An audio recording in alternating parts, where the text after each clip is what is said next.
If there is one thing that I would say that it is very hard or very tough to achieve in Canada, that will probably have to be settling. That will have to be trying to settle in this country.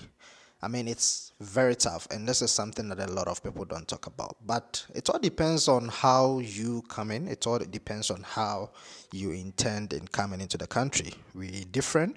We got different agendas and I mean opportunities. So some might find it very easy, and some might find it tough. But yes, that's not why we're here today. We're talking about Class 5 driver's license, and I'm sure. Wait, did I say class 5?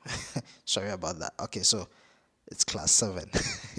So you guys do know, if you're probably in Canada, Alberta, then I'm sure you've heard about this whole thing that in order for a foreign national to achieve or obtain a driver's license, they need to start from somewhere. And starting somewhere, I mean, you need to start from the lowest, which is class 7 or learners. So class 7 driver's license, I got mine.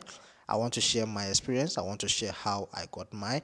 And I didn't just get it. I mean, I went through a couple of experiences, and I think it would be best I share it with you guys. I mean, you never know. You never know who I'm helping. So getting straight to the point, I got mine in 3 weeks of arriving in Canada.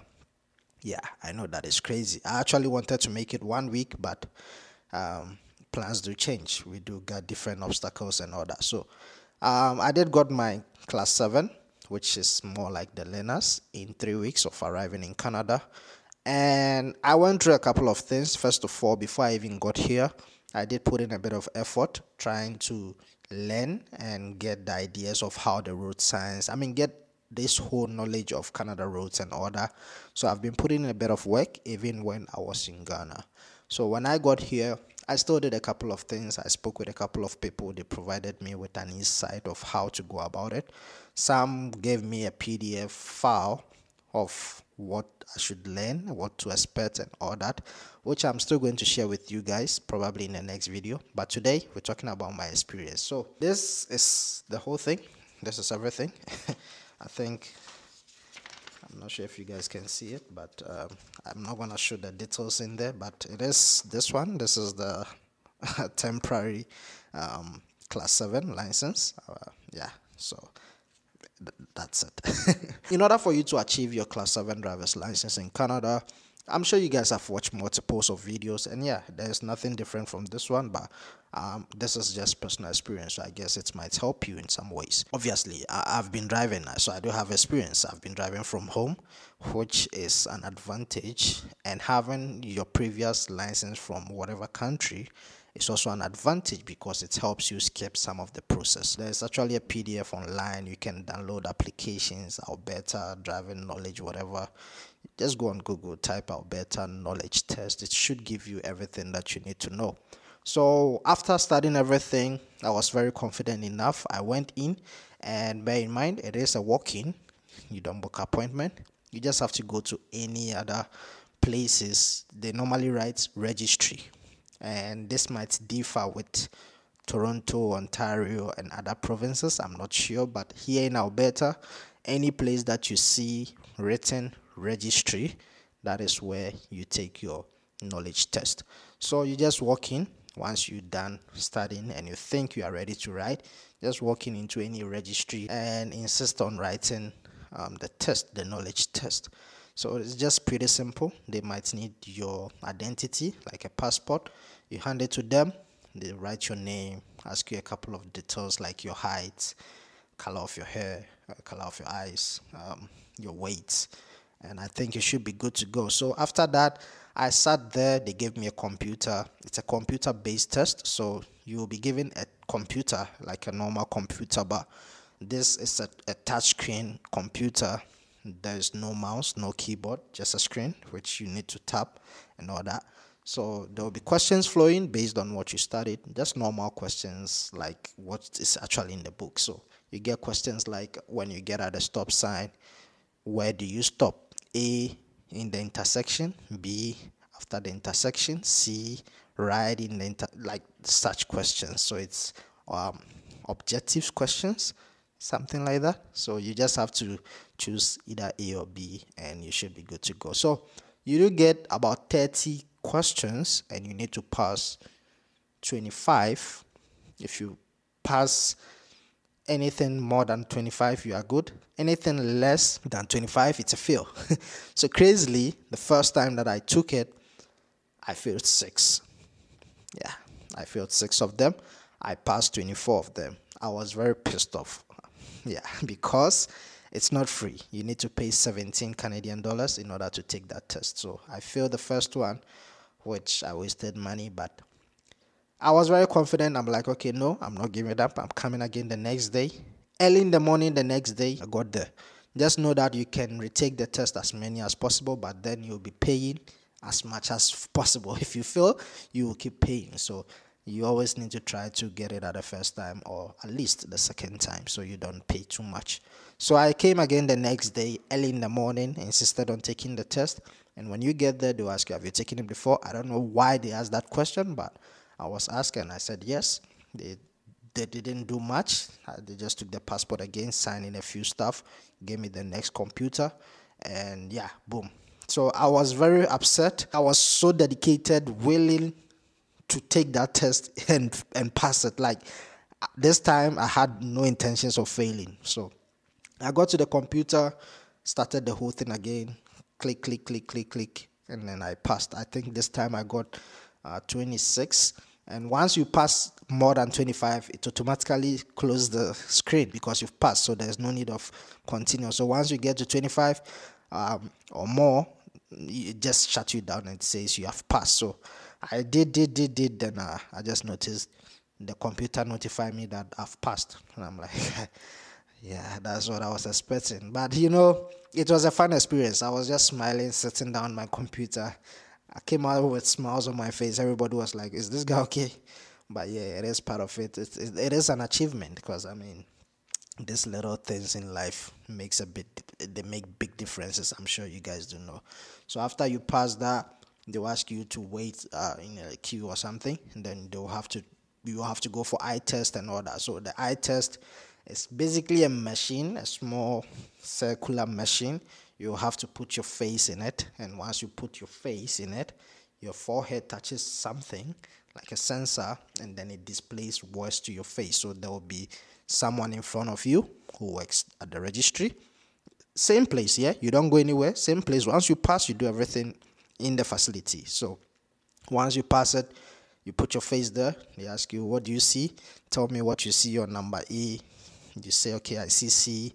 Okay, there's a line there. Tell me the numbers. Then you start saying it K, C, W, Y, 2, Z, something like that.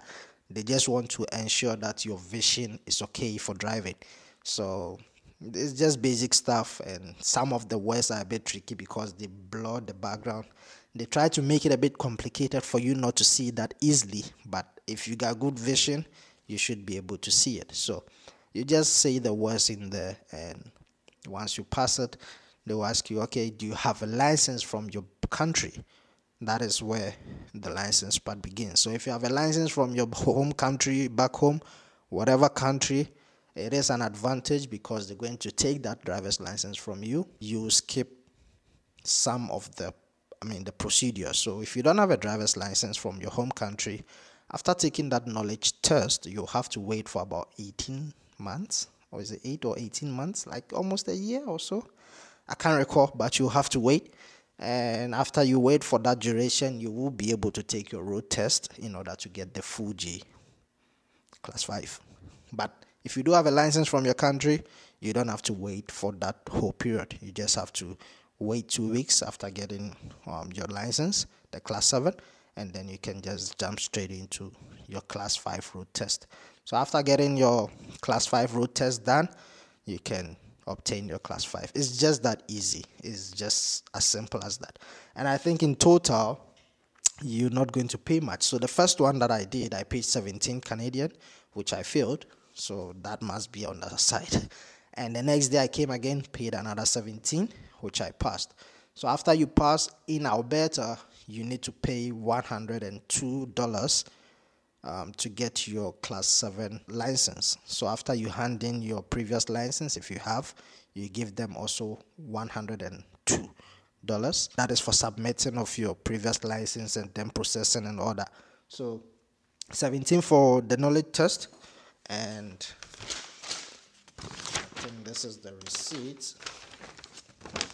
I'm not sure if you guys can see it, but I gave them 110 and the actual figure was 1 2, and they gave me $8 balance. So yeah, it is what it is. So these are the things that you need to take into consideration. I'm sure you've watched a lot of videos talking about the same thing. It's just the same procedure, but I think they do differ based on provinces. There's a lady here in Alberta who also did a video about that, I think last year, Mimi. She's doing well, so I think if you should also check her videos out if you've not watched her videos. Just type Alberta driver's license Mimi. I'm sure it will give you that video. So yeah, after that you go for your class 5 road test, and after the class 5, like I said, you pass, you get your license, full G class 5, and you should be willingly, or wait, why do I keep saying nonsense English today? So after you pass, you should be a full driver on the road. But yeah, you can still drive with this. This is more like a learners, yeah, class 7 learners. You can still drive with this right after passing the knowledge test. But there is a downside to it. So with this, you won't be able to drive for some period. So I think from midnight until 5 a.m. in the morning or so. Yeah. So from midnight until 5 a.m., you cannot drive. You are not allowed to drive. But during the day, you can drive with this. But that's not just all. That is not all. You can still drive during the day, but you cannot drive by yourself. You need to have someone who has the class 5 license sitting right beside you to ensure that, you are doing the right thing. So it's more like practicing, but you are allowed to drive with that. It's just those limitations. So after you get the class 5, you should be fine to drive on your own. So that is the whole process about obtaining the class 7 driver's license in Alberta. I do know that there are people who said that you need to come with a driver's abstract and whatever. Choco also said that, but I did not encounter that. I'm not sure, maybe that is because I'm in Alberta, but I did not experience that. They didn't ask me anything. They just asked for my previous license, and that was it. Maybe in future they might request for it, which I don't even have, but they didn't ask me for driver's abstract or whatever that shows that I've been driving previously and all that, because the license shows that, and I think there's no need of further, I don't know, but anything can happen. Another thing is, please do not try to fake the driver's license from your back home. Yeah, the system here works very much. So if you fake it, they will know. So remember, after they take the driver's license from you, there is a disclaimer form that they gave me right there to sign, and it stated that you will lose the driver's license if they realize it's fake, and if they find out it's fake, you might face some issues. So I was taking all that before they even submitted and everything. So in case it's fake, you go through some real shit. So yeah, they took the driver's license, and the reason why they're taking it is because they're taking it in for verification. So now they're going to check whether it's real. Is there any issues with the driver's license? And I know, the driver's license that I got is still fine. And yeah, another thing is, your previous driver's license, you should at least drive with it for about 2 years. I think so. So if you've been using it for more than 2 years, you stand a chance. But I think if it's less than 2 years, you still have to wait a couple of months to take the class 5 road test. I'm not sure about that, but maybe you can just dig in some more information with regards to that. Anyway, so guys, if you have any questions based on your class 5 driver's license, sorry, this is a paper, man, but I know after 2 weeks I'll have the actual card, so apologies. Anyway, this is just my little experience. This is what I went through, and if you're wondering what the questions are, it's very simple. It's just minor road knowledge test. And if you are in Alberta, you want to get the PDF format or whatever, maybe you should reach out to me on Instagram or email. Yeah, try to reach out to me on my social media. I'll try to also give some email address. I will send it to you. It's free. So yeah, you do get the learner's handbook and also 100 multiple questions. In the 100 multiple questions, the 30 that you'll be asked there will definitely be in. So yeah, anyways guys, thanks for coming. I don't want to make the video too long, but unfortunately it has to be long. So guys, thanks for coming. Subscribe, like, share it to whoever might be in need, and I guess I'll see you in the next one. Peace.